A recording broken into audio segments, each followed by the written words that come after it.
기도하시겠습니다. 우리의 소망이 되신 아버지 하나님, 이 시간 우리가 하나님의 은혜 앞에 엎드려 이 시간에 은혜를 구하기 위해 나왔습니다. 하나님, 저희들을 불쌍히 여겨주시고 저희들의 필요를 채워주시고 저희들의 간구를 들어 응답하여 주시옵소서. 주 예수 그리스도 이름으로 기도하옵나이다. 아멘. 찬송가 266장 찬양하겠습니다. 찬송가 266장입니다.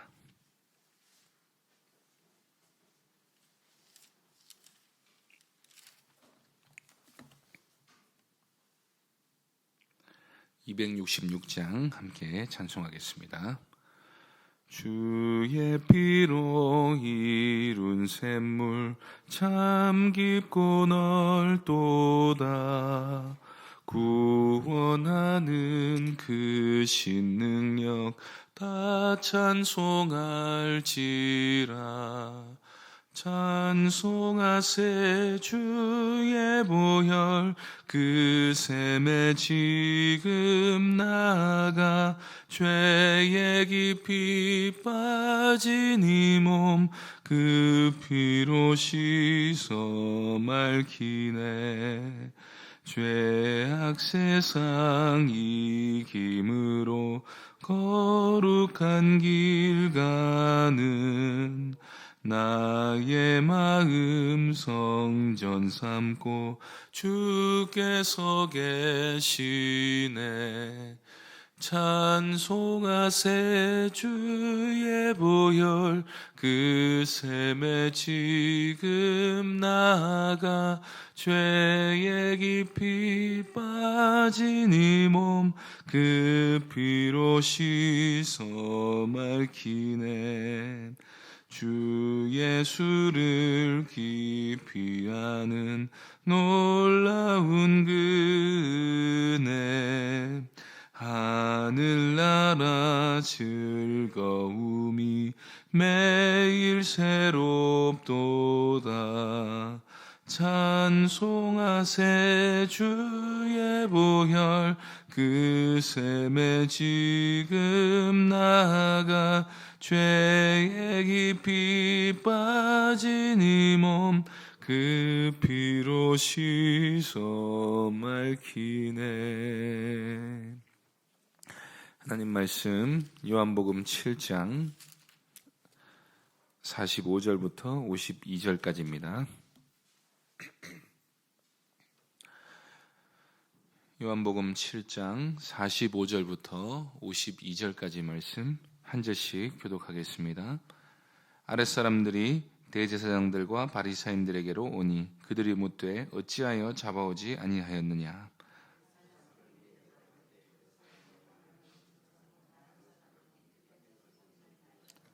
바리새인들이 대답하되 너희도 미혹되었느냐.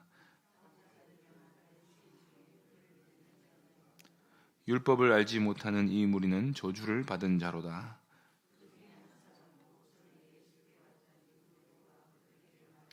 우리 율법은 사람의 말을 듣고 그 행한 것을 알기 전에 심판하느냐.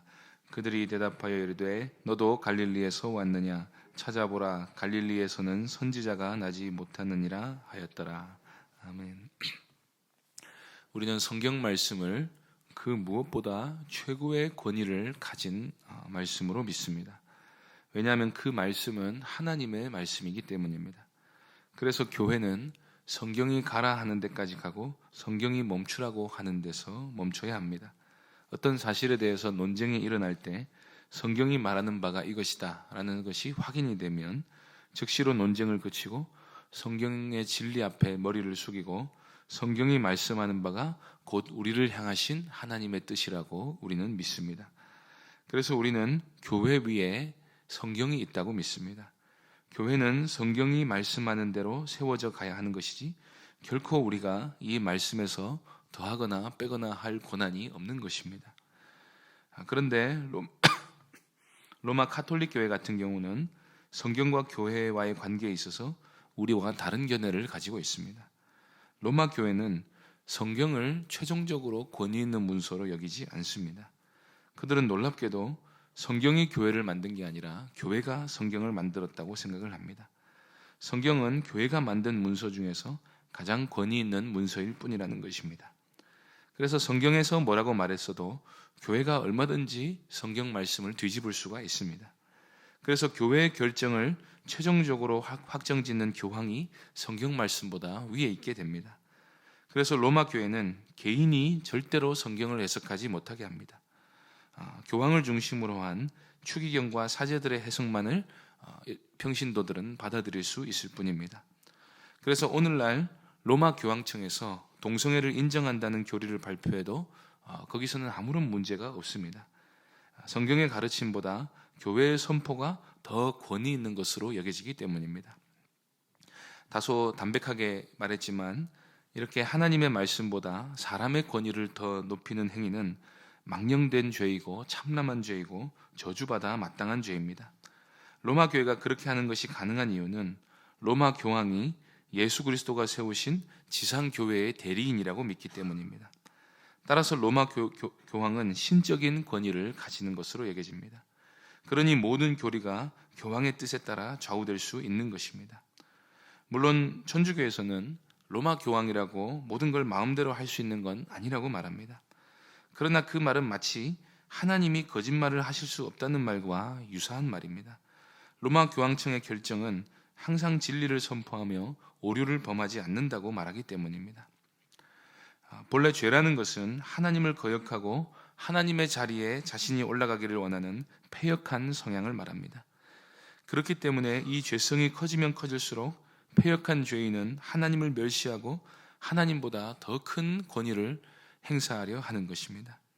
제가 얼마 전에 TV에서 종교방송을 돌려보다가 허경영 씨의 강연을 보게 되었습니다. 그런데 잠깐 보는데 허경영 씨가 자신을 신인이라고 하는 것입니다. 신인이 무엇입니까? 하나님이자 사람이라는 것입니다. 그래서 신인이라는 표현 자체가 본래는 예수 그리스도께만 해당되는 말입니다.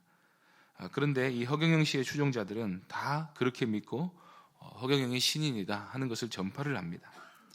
허경영 씨의 하늘궁뿐 아니라 수많은 이단의 공통점도 역시 하나님의 말씀보다 인간의 권위를 더 높이는 것입니다. 이런 식으로 사람이 진리를 완강하게 거부하는 배경에는 바로 인간의 밑도 끝도 없는 교만이 있습니다. 오늘 본문에서도 우리는 이 세상에서의 권세를 잡고 위세와 교만을 떠는 사람들이 왜 진리를 배척하는지를 보게 됩니다. 사내들인 공회에서는 성전에서 설교하는 예수를 체포하려고 아랫사람들을 보냈습니다. 그런데 아랫사람들이 예수를 잡아오지 않았습니다. 그러자 대제사장들과 바리새인들이 너희가 어째서 예수를 잡아오지 않았느냐고 묻습니다. 그러자 아랫사람들이 이렇게 대답합니다. 46절을 보시겠습니다.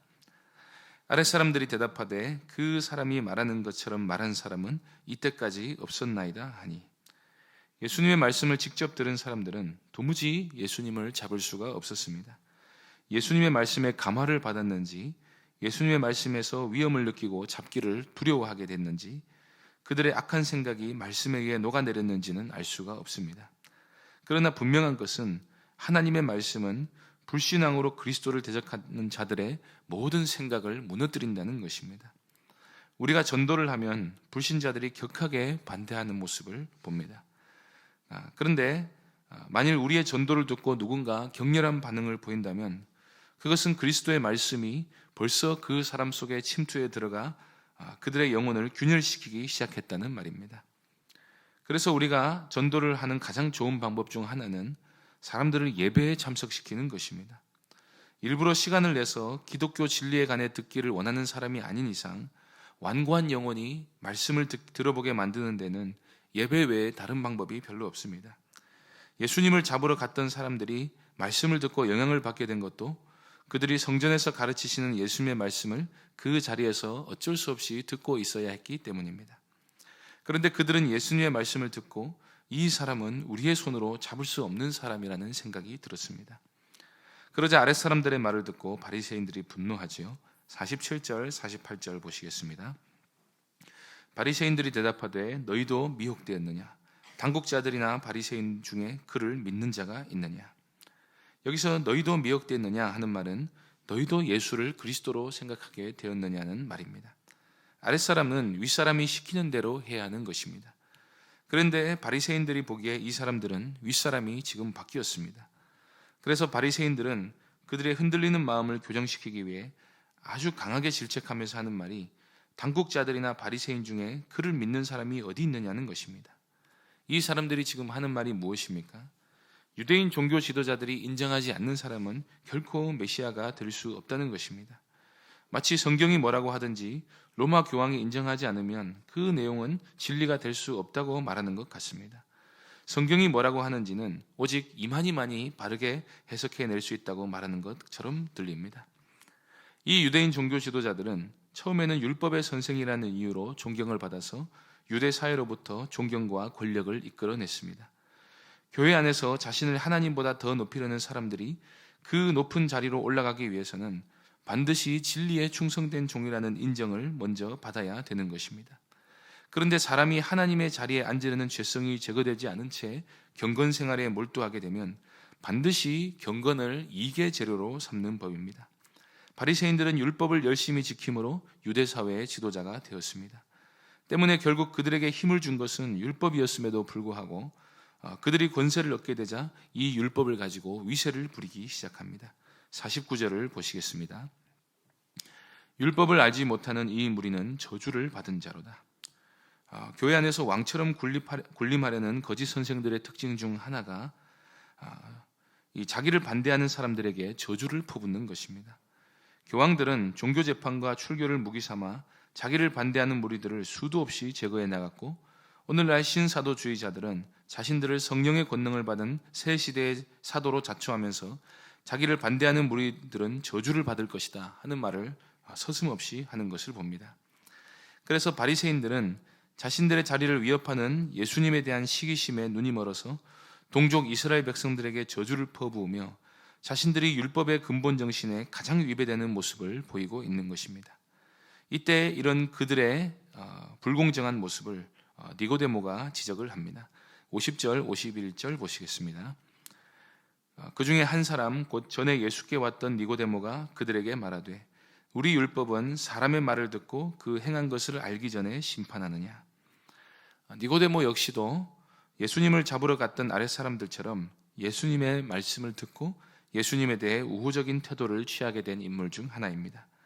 그래서 우리는 유대인들이 공정한 판단 기준에 따라 예수님을 대하는 것이 아니라는 것을 알 수 있습니다. 오늘날에도 마찬가지입니다. 어떤 사람이 옳다 그르다 하고 판단하는 것은 우리가 그 사람에 대해 얼마나 우호적이냐에 따라 달려 있는 것이지, 사람의 행동을 정말로 공정하고 객관적으로 판단할 수 있는 사람은 없습니다. 오직 어떤 사람에 대한 바른 판단을 할 수 있는 사람은 속에 시기와 미움이 없는 사람일 뿐인 것입니다. 왜냐하면 정의로운 판단이란 상대방에 대한 사랑과 호의가 있을 때만 가능한 것이기 때문입니다. 그래서 야고보는 너희 마음속에 독한 시기와 다툼이 있으면 자랑하지 말라. 진리를 거슬러 거짓말하지 말라고 말합니다. 우리 안에 독한 시기가 있으면 우리 자신을 높이고 자랑하게 되고 진리를 거슬러 거짓말하게 되어 있습니다. 누군가 미운 사람이 있거나 시기 질투를 유발하는 사람이 있으면 반드시 입에 재갈을 물리시기 바랍니다. 왜냐하면 시기와 미움은 반드시 그 사람에 대한 불의한 판단을 낳기 때문입니다.